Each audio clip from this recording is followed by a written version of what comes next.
Guys, this proves to you guys that we beat Minecraft. Here are the credits. Yes! No, no, no, no, no, no, no, no, no, no, no, no, no, no, no. I see the player you mean. Shane Snipe? Mighty Dog on YT. Yes. Take care. It has reached a higher level now. It can read our thoughts. That doesn't matter. It thinks we are part of the game. I like this player. It played well. It did not give up. But we have to keep inventory on. It is reading our thoughts as though they were words on a screen. That is how it chooses to imagine many things when it is deep in the dream of a game. Words make a wonderful interface, very flexible and less terrifying than staring at the reality behind the screen.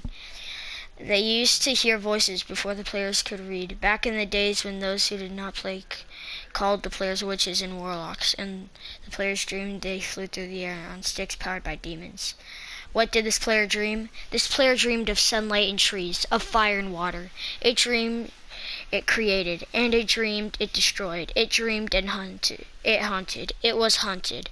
It dreamed of shelter. Ha! The original interface, 1,000,000 years old, and it still works. But what true structure did this player create? In the reality behind the screen, it worked 1,000,000 others to sculpt a true world in the fold of blah blah and created a blah for blah blah in the blah. I cannot read that thought. No, it has not yet achieved the highest level. That it must achieve the long dream of life, not the short dream of a game. Does it know that we love it? That the universe is kind sometimes, through the noise of its thoughts. It can hear the universe, yes, but there are times when it is sad. In the long dream, it creates worlds that have no summer, and it shivers in the black sun. And here the sorrow would destroy it. The sorrow is a part of its own private task. We cannot interfere. Sometimes when they are deep in dreams, I want to tell them they are building true worlds in reality. Sometimes I want to tell them of their importance in the universe. Sometimes when they have not true connection for a while, I want to help them to speak the world they fear. It reads our thoughts. Sometimes I do not care. Sometimes I wish to tell them, this world you take for truth is merely blah and blah. I wish to tell them that they are blah in the blah. They see so little of reality in their long dream, and yet they play the game. But it would be so easy to tell them, too strong for the stream. To tell them how to live is to prevent them living. I will not tell the player how to live. The player is growing restless. I will tell the player a story, but not the truth. No, a story that contains the truth safely, in a cage of words, not the naked truth that can burn over any distance. Give it a body again. Yes, player. So there's more to Use its name. Shane Snipe, player of games. Mighty Dog. Good. Take a breath now. Take another. Feel air in your lungs. Let your limbs return. Yes, move your fingers. Have a body again. Under gravity and air, respawn in the long dream. There you are, your body touching the universe again with every point. Who were we? Once we were called the spirit of the mountain. Father, Son, Mother, Moon. Ancestral spirits, animal spirits, jinn, ghosts, the green man, the gods, demons, angels, poltergeists, aliens, extraterrestrials, leptons, quarks. The words change, so we do not change. We are the universe. We are everything you think isn't you. We are looking at us. You are looking at us now through your skin and your eyes. So as the universe touch your skin, I will throw light on you. I see you. To see you, player, to know you, and to be known. I shall tell you a story. Once upon a time, there was a player. The player was you, Shane Snipe. Sometimes it thought itself human on the thin crust of spinning globe of molten rock, and the ball of molten rock circled a blazing gas that was 300 times more massive than it. They were so far apart in light it took 8 minutes to cross the gap, and information from the star could burn your skin. Alright. Sometimes the player dreamed it was a miner on the surface of the world that was flat and infinite. The sun was a square of while and the days were short. There was much that. The death was a temporary inconvenience. Sometimes the player dreamed it was lost in a story. Sometimes the player dreamed it was other things in other places. Sometimes these dreams were disturbing.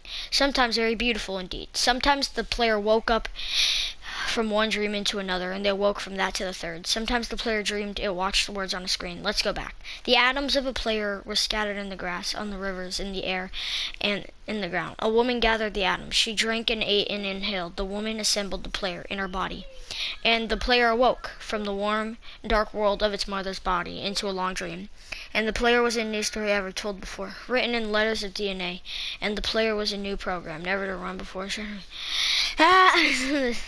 Alright, you are the player, the story, the program, the human, made from nothing but milk and love. Let's go further back. The 7 billion atoms of the player's body were created long before this game, in the heart of a star. So the player, too, is information from the star, and the player moves through the story, which is the forest of information planted by a man called Julian on a flat world and Marcus and okay, shush. Sometimes a player created a small private world that was so soft and warm. And cold and complicated. Sometimes it built a model of the universe. Okay, blah, blah, blah. Sometimes it called them planets and stars. Sometimes it believed that the universe was made of energy and that it was made off ones and I'm not even gonna read this anymore out loud. You are the player. Red line to code on screen. I'm gonna read some of it. Decoded them into words. Decoded the words into meaning. Decoded meaning into feelings, emotions, theories, ideas. And the player started to breathe faster and deeper and realized it was alive. And alive. You are alive. And sometimes the player believed the universe had spoken through the sunlight and came through the shuffling leaves of the summer trees. And the player believed the universe had spoken to it, and the light fell from the crisp night sky and the light that was in the Sometimes the player believed the universe had spoken to it, to the zeros and ones, through the electricity of the world, through the scrolling words on the screen at the end of the dream. And the universe said, I love you. And the universe said, you have played the game well.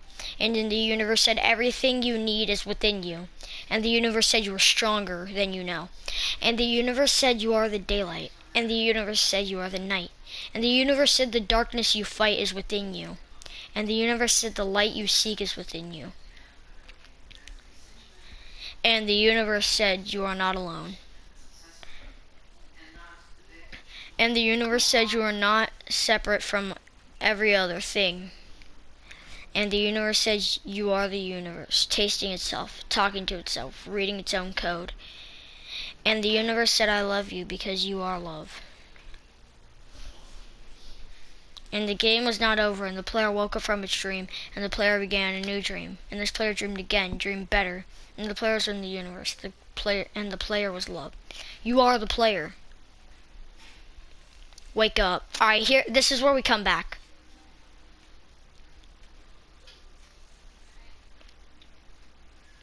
Finally!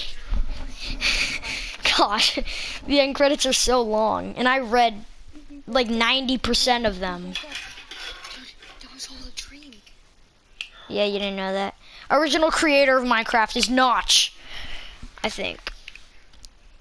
Marcus It wasn't Notch? No, it wasn't Notch. Minecraft.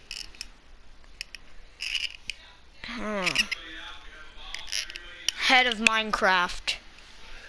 Helen Chiang. Chang.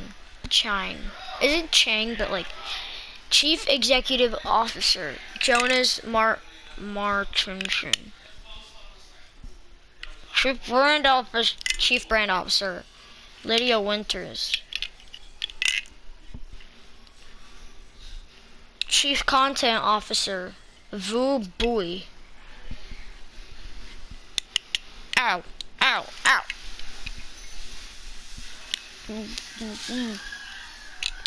Do you want to skip this, Jackson? Just double tap X. Alright, I skipped it. Yes. That's the clue. That is the end credits. Alright, peace.